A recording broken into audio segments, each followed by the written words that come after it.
신약 성경 디모데전서 6장 11절 12절 말씀입니다. 신약 성경 341페이지가 되겠습니다. 디모데 전서 6장 11절 12절의 말씀입니다.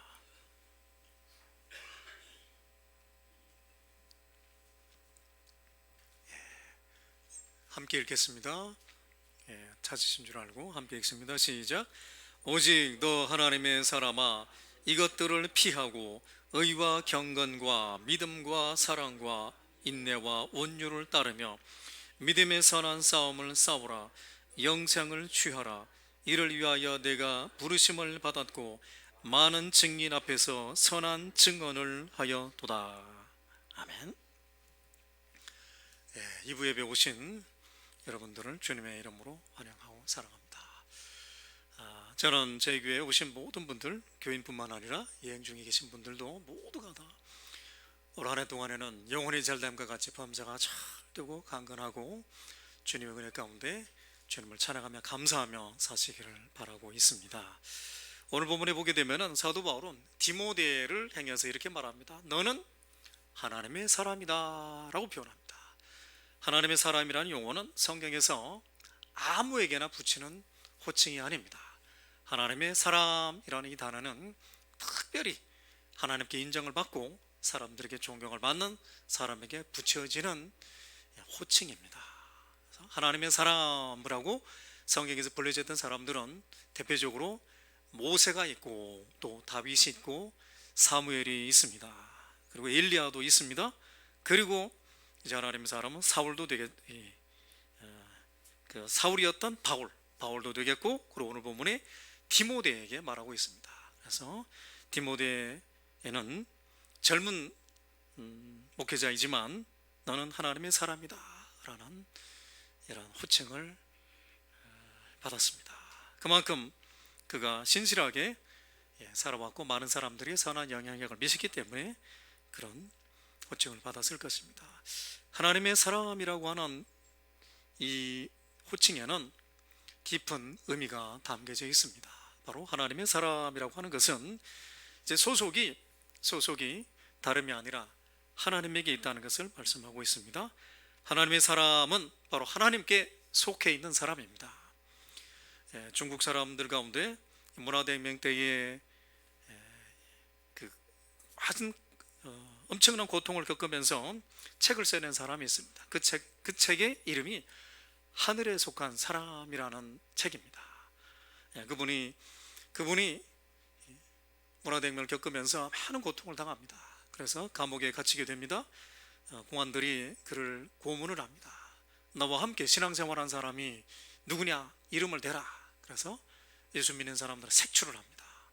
그런데 이분이 아주 갖은 고문을 당하면서 고통을 당하면서 불지를 않았습니다. 그래서 너는 누구냐?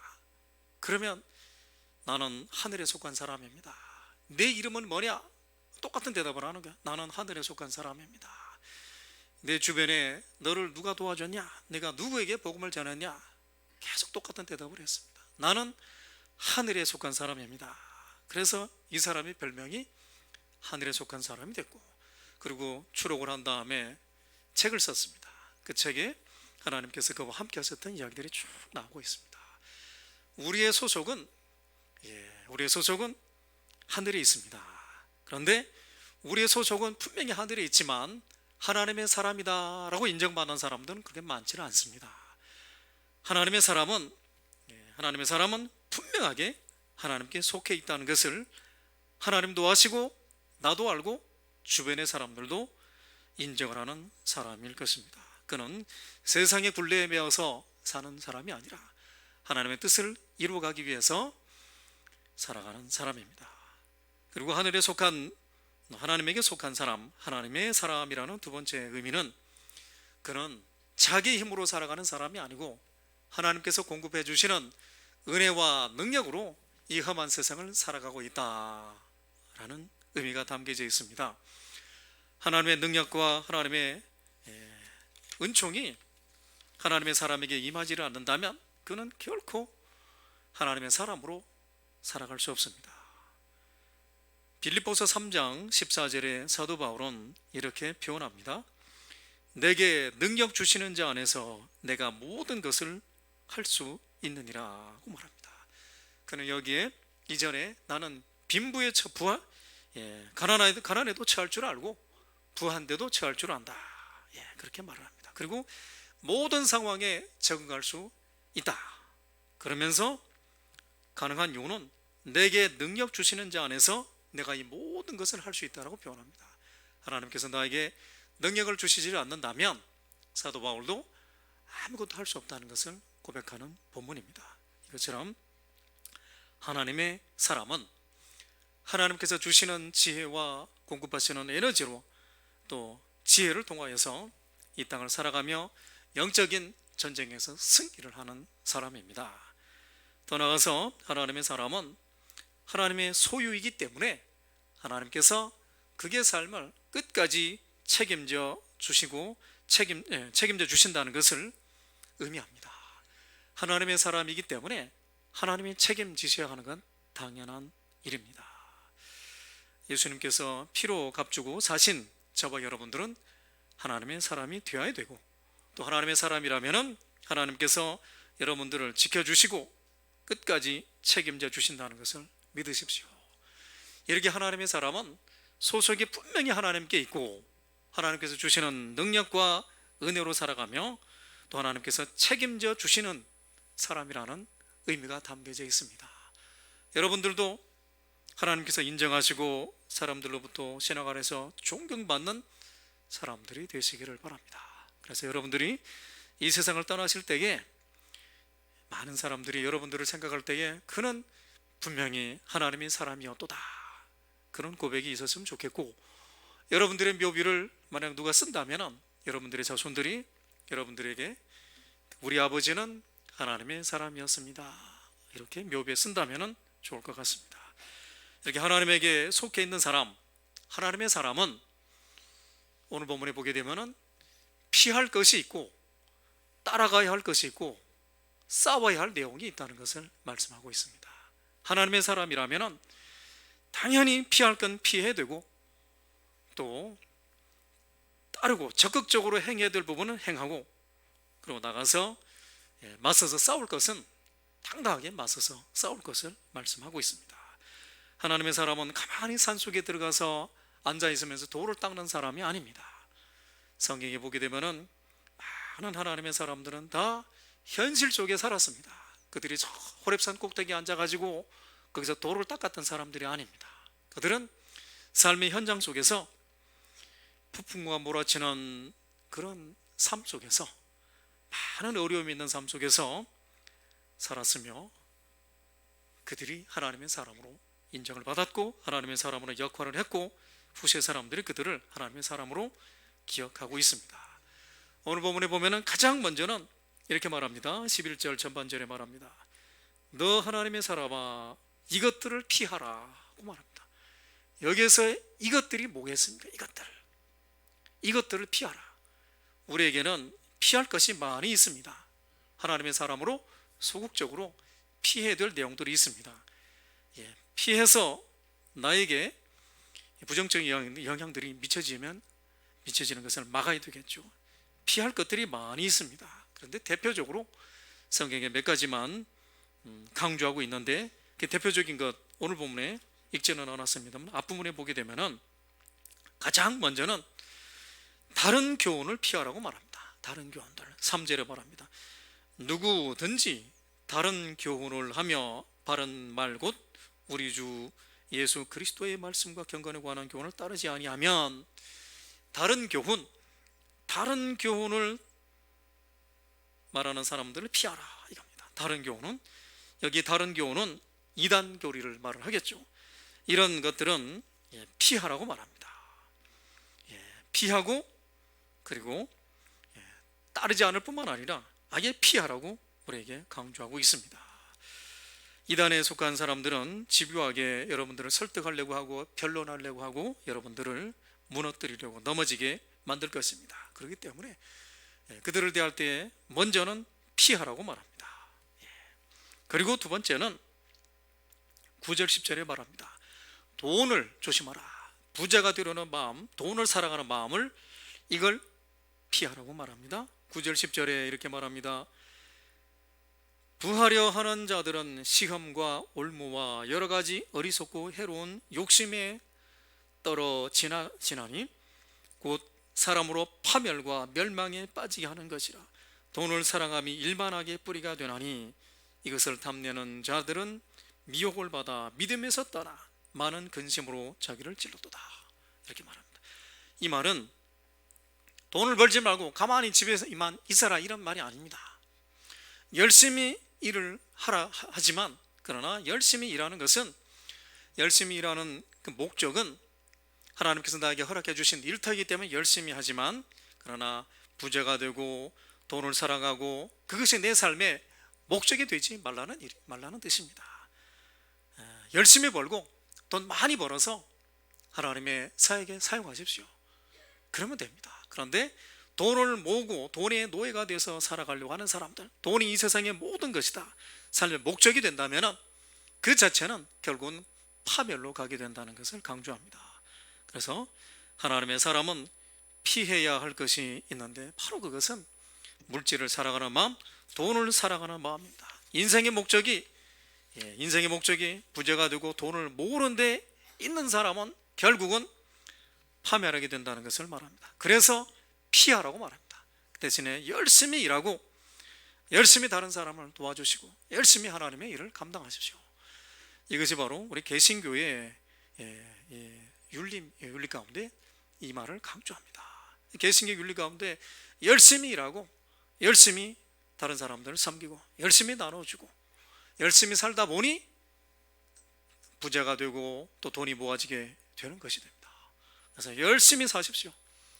그리고 하나님께서 여러분들에게 은혜를 주신다면 물질도 모아질 것이고 또 여러 가지 많은 일들도 감당할 수 있는 돈도 모아지게 되겠죠. 중요한 것은 삶의 목적은 재물이 되어서는 안 된다는 것을 말합니다. 예수님도 이 부분을 많이 강조를 하셨습니다. 그리고 세 번째는 교만한 마음입니다. 교만함. 성경에서 많은 곳에서 교만하면 무너지고 패망하게 된다는 것을 말씀합니다. 교만한 자의 특징은 변론하고 언쟁하는 것이라고 4절에서 5절에 말합니다. 변론하고 언쟁하다 보게 되면 분쟁이 생기고 비방하고 악한 생각이 들고 논쟁하다 보면 진리를 잃어버린다고 말합니다. 그래서 교만한 마음을 피하라. 교만한 마음을 피하려면 우리의 마음이 낮아져야 되겠죠. 겸손한 마음을 품고 있다면 그러면 교만함을 피하는 길이 됩니다.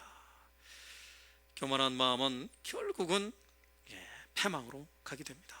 그래서 교만한 마음, 내 마음에 누군가를 무시하고 내 마음에 내가 누군가보다 우월하다 이런 생각이 드는 순간부터 자신을 좀 살피셔야 됩니다. 그리고 또 피해야 될 것은 오늘 본문에는 없습니다만은 디모데 후서 2장 22절에 나옵니다. 디모데를 향해서 말합니다. 너는 청년의 정욕을 피하라. 정욕이라고 하는 것은 성적인 욕구를 말합니다.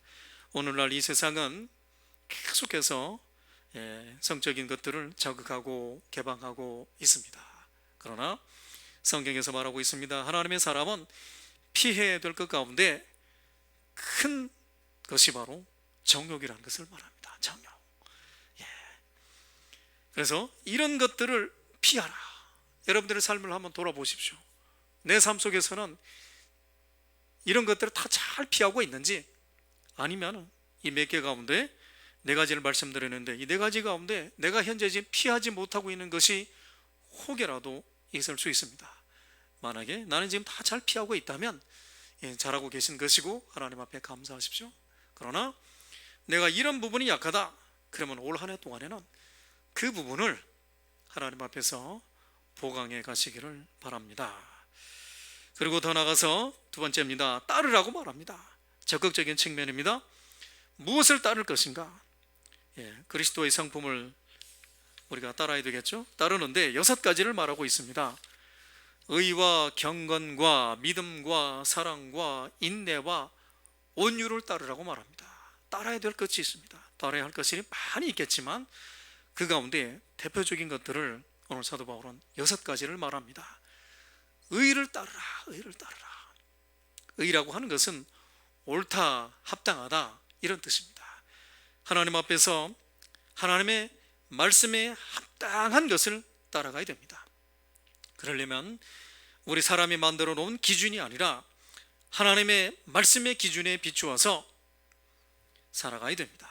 하나님의 말씀이 우리의 삶을 판단하는 기준이 되어야 됩니다. 그러면 하나님 말씀에 합당하면 내가 의를 이루는 것이고, 그 하나님 말씀에 합당하지 않는다면 나는 지금 불의를 행하고 있는 것입니다. 나는 지금 하나님 앞에서 의를 행하고 있는가 돌아보시고, 두 번째는 경건입니다. 경건. 이 경건은 신의 성품을 닮아가는 것을 경건이라고 표현합니다. 경건. 내가 지금 누구를 닮아가고 있는가? 하나님의 성품을 닮고 예수 그리스도의 성품을 닮아가기 위해서 내가 힘쓰고 있다.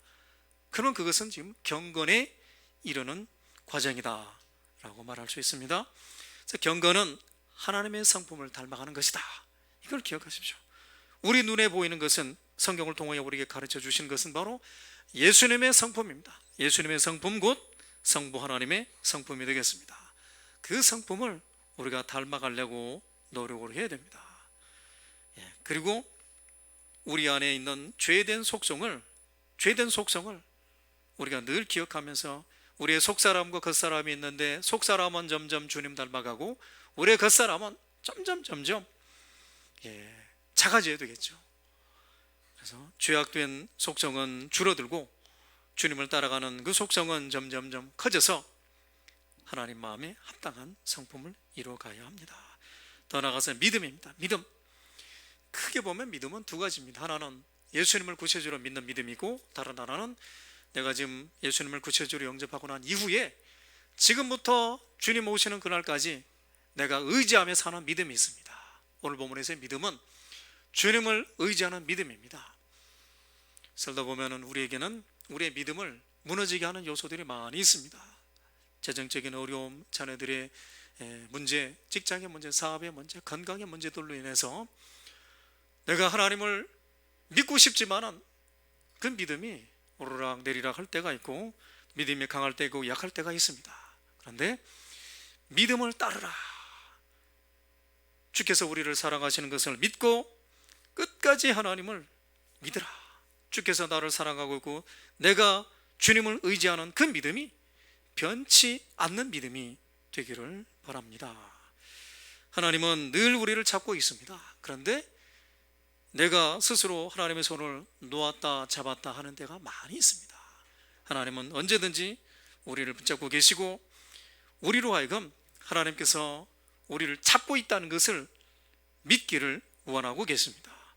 여러분들은 절망 중에도 하나님께서 나를 찾고 있다는 것을 믿고 의심하지 마시기를 바랍니다. 그래서 성경의 많은 곳에서 이 말씀을 합니다. 의인은 오직 믿음으로 말미암아 살리라 라고 말합니다. 의인이 누구겠습니까? 하나님을 온전히 믿는 사람입니다. 예수 그리스도를 구세주로 영접한 사람입니다. 이 사람들이 살아가는 것은 바로 믿음으로 살아간다고 말합니다. 오직 믿음으로 살아가야 한다. 여러분들도 하나님께서 나를 지금도 지키고 계시고 과거에도 지키고 계셨고 미래에도 나를 도와주실 것이다. 이걸 의심하지 마시고 믿으십시오. 사도 바울도 많은 경우에 하나님께서 나와 함께 하셨다는 것을 강조하셨고, 구약 성경의 다윗도 이런 말씀을 하십니다. 시편 23편 6절에 말합니다. 여호와의 선하심과 인자하심이 반드시 나를 따르리라. 이걸 고백합니다. 내가 가는 곳마다 하나님의 선하심과 인자하심이 나를 따를 것이다. 이 믿음으로 살아갑니다.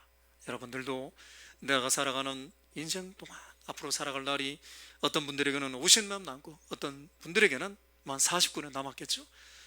남은 인생 속에 하나님께서 어떤 상황에서도 나를 붙잡고 계시고 나를 인도하시고 나를 도와주고 있다는 믿음을 잃지 마시기를 바랍니다. 이걸 따르는 사람이 바로 하나님의 사람입니다. 하나님의 사람이 아닌, 하나님의 사람이라고 말하기 어려운 사람들은 이렇게 흔들리는 사람들이겠죠. 그 다음에는 사랑입니다. 사랑은 아가페 사랑을 말합니다. 아가페 사랑은 조건 없는 희생, 조건 없는 섬김을 말합니다. 예수님께서 우리를 아가페 사랑으로 사랑하셨듯이 저희들도 누군가를 희생함으로 사랑해야 됩니다. 말은 쉽지만 행하기는 너무 어려운 부분입니다.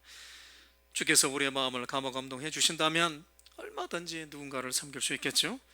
여러분들도 이웃을 내 몸과 같이 사랑할 수 있기를 바라겠습니다. 그리고 더 나아가서 인내입니다. 인내하라. 인내는 역경이 있기 때문에 인내가 필요합니다. 성경은 야고보서 1장 4절에 이렇게 말합니다. 인내를 온전히 이루라. 이는 너희로 온전하고 구비하여 조금도 부족함이 없게 하려 함이라고 말합니다. 인내가 없이는 결코 우리가 성숙할 수 없습니다. 곡식들도 비바람을 맞고 또 뜨거운 태양 빛 아래에도 있고 그러면서 곡식이 열매를 맺듯이 성도들도 성숙해가는 과정에는 반드시 역경이 있고 고난이 있습니다. 그 고난을 통과하면서 인내를 하는 사람은 성숙해 가지만 인내를 못하는 사람은 신앙 안에서 온전하게 성숙해 갈 수 없다는 것을 말합니다. 인내는 우리의 신앙을 온전하게 만들어가는 축복의 통로라는 것을 기억하시면 좋겠습니다. 그리고 더 나아가서 온유입니다.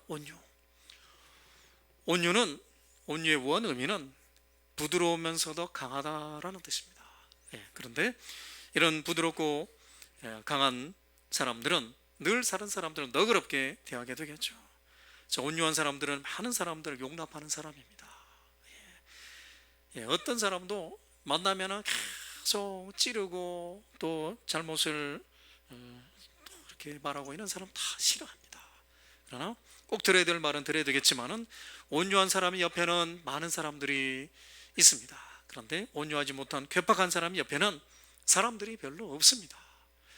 온유한 사람이 바로 하나님의 사람이라고 말합니다. 여러분들의 성품 가운데 6가지 가운데 의와 경건과 믿음과 사랑과 인내와 온유의 성품을 한번 돌아보십시오. 나에게는 6가지가 다 있는지 저도 제 스스로를 돌아보면은 저도 몇 가지가 좀 많이 빈약하다는 것을 저도 알고 있습니다. 여러분들의 삶을 돌아보면서 나는 지금 이 6가지를 다 열심히 쫓아서 따라서 주님 모시기에 합당한 성품을 형성하고 있는지 한번 돌아보시고, 그런 성품을 다 가지고 있다면 하나님 앞에 감사하시고, 그 대신에 어떤 부분이 빈약하다, 모자라다, 부족하다, 결핍이 있다고 한다면 그 부분을 올 한 해 동안 열심히 훈련하시고 갈고 닦으시기를 바랍니다. 그러면 연말이 되어서는 연초보다는 좀 더 하나님의 사람에 가까운 평가를 받게 될 것입니다. 하나님의 사람은 이렇게 세상 사람과는 다른 성품을 가지게 됩니다.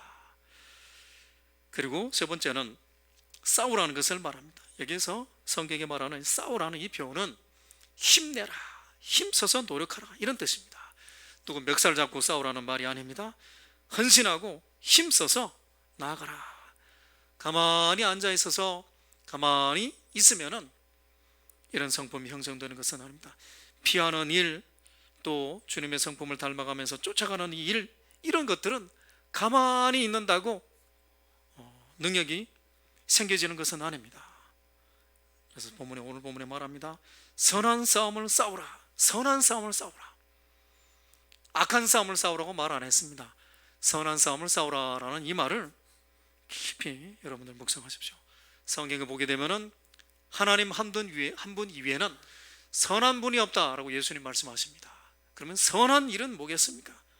선한 일은 바로 하나님의 일이 선한 일입니다. 하나님의 선한 일을 위해서 열심히 힘을 낸다면 그 사람은 곧 선한 싸움을 싸우는 사람입니다. 선한 싸움을 싸우는 사람들의 특징은 영적인 전쟁을 늘 치르고 있습니다. 영적인 전쟁은 깨어있는 사람은 영적인 전쟁을 잘하게 되어 있습니다.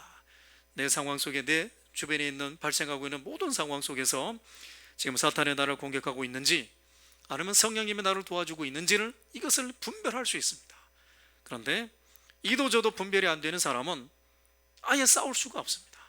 그래서 여러분들은 하나님의 은혜 가운데 선한 싸움을 싸우기 위해서 분별을 잘 하시고 분별력을 키우시기를 바랍니다. 그 분별력은 어디서 오겠습니까? 바로 하나님의 말씀에서 옵니다. 여러분들이 말씀을 가까이 하다 보면은 여러분들에게 분별력이 향상되는 것을 본인도 스스로 놀라면서 느끼게 될 것입니다. 그리고 더 나아가서 영적인 싸움뿐만 아니라 이 세상 풍조를 따라가지 않으려고 몸부림을 쳐야 됩니다. 이 세상은 쾌락과 향락을 추구하는 메시지를 던지고 있습니다. 그리고 즉흥적인 기쁨 또 재미 이런 것들을 추구하는 세상으로 나아가고 있습니다. 그리고 앞으로는 성장 동력은 바로 이 재미, 오락이라고도 말을 합니다. 앞으로 사람들에게 오락을 제공하는 산업이 발달하게 될 것이다, 그렇게도 말을 합니다. 그러나 저와 여러분들은 하나님에 속한 사람들이라면 그러면 하나님 마음에 합당한 삶을 살아야 되겠죠. 그런 사람은 바로 믿음의 선한 싸움을 싸우면서 살아갑니다. 선한 싸움을 싸워가는 사람들은 하나님께서 우리에게 원하시는 성품을 형성함과 동시에 주께서 우리에게 원하시는 사역을 감당하는 사람들입니다. 그리고 선한 싸움을 싸우기 위해서는 방심해서는 안 됩니다. 항상 깨어서 내가 지금 무엇을 행하고 있는지, 내 주변에 어떤 일들이 발생하고 있는지 이걸 분별을 해야 됩니다. 그런데 선한 싸움을 싸우면서 하나님께서 우리에게 주실 상급을 바라보면서 나가야 한다는 것을 오늘 본문에 가르치고 있습니다. 하나님께서 우리를 사용하시고 하나님의 사람으로 우리를 인치시고 사용하시고 소모품으로 사용하다가 버리시는 분이 결코 아닙니다. 그래서 저와 여러분들에게 있어서 하늘의 상급을 받을 수 있는 일들을 이 땅에서 행해야 됩니다. 천국에 우리가 받을 상급을 천국에 가서 쌓는 것이 아니라 이 땅에서 쌓아가야 합니다. 많은 사람들이 이 땅에서 하나님의 사람으로 살아가다가 실패를 하게 됩니다. 실패하게 되는 그 이유는 바로 영생을 취하지 못하기 때문이다 라고 오늘 본문이 지적합니다. 믿음의 선한 싸움을 싸우라, 영생을 취하라. 영원을 바라보면서 현재를 살아갈 것을 우리에게 강조하고 있습니다. 영원을 생각하며 오늘 찰나적인 인생을 살아가는 우리 삶 속에 우리의 눈에 들어오는 것, 우리 손에 만져지는 것에 삶의 목적을 두지 말 것을 말하고 있습니다. 영생을 취하라, 영원을 바라보면서 지금 이 순간을 살아가라고 말합니다. 세상의 유혹이 우리에게 많이 있을 수 있습니다. 우리를 넘어지게 하는 시험들도 많이 있습니다. 그러나 먼 미래 영원을 바라보면서 오늘날 내가 지금 행해야 될 일들이 하나님의 합당한가 생각하시고 분별하며 살아갈 수 있기를 바랍니다. 하나님은 저와 여러분들 모두가 다 하나님의 사람으로 살아가기를 원하고 계십니다. 오늘 본문에 사도 바울이 디모데를 생각하면서 그 말씀을 했습니다. 너는 하나님의 사람이다. 왜 이 말을 했느냐? 그때 에베소 교회를 다니고 있던 이 디모데의 주변 환경에 대해서 잠깐 설명을 드린다면, 에베소 교회가 있었던 에베소는 항구 도시입니다. 그런데 그 도시는 무역이 많이 활발하게 일어났던 국제 도시입니다. 거기에는 또 이제 제사를 드리면서 신전에서 또 공장 창녀들이 있었습니다. 제사를 드리면서 이런 음란 행위들을 하는 것을 합법화했던 도시입니다. 그리고 또 아테네 신전이 있어서 거기에서 우상을 섬기는 것으로 돈벌이를 잘하는 사람들이 많이 있었습니다. 향락을 추구하는 도시가 되겠고 도덕적으로 타락하는 도시가 되었습니다. 이런 도시에서 살아가는 사람들에게 사도 바울은 하나님의 사람아, 피할 것은 피하고 따를 것은 따르고 싸울 것은 싸우라 라고 강조합니다. 여러분들도 올 한 해 동안에 내가 피해야 할 것이 무엇인가, 내가 따라갈 것이 무엇인가, 내가 지금 대적하고 싸워야 할 대상은 무엇인가를 한번 깊이 묵상하시고 하나님의 사람으로 하나님 앞에 인정받으시고 사람들에게 존경받으시기를 바랍니다. 기도하겠습니다. 하나님 아버지, 저희들이 살아가는 날 동안 주께서 저희와 함께하여 주시고 우리가 하나님의 사람으로 살아갈 수 있도록 은혜와 능력을 공급하여 주시옵소서. 피할 것은 피하고 따를 것은 따르고 싸울 것은 싸우면서 하나님의 사람으로 온전히 나아가게 하여 주옵소서. 예수님의 이름으로 기도합니다. 아멘. 찬송가 421장 부르겠습니다.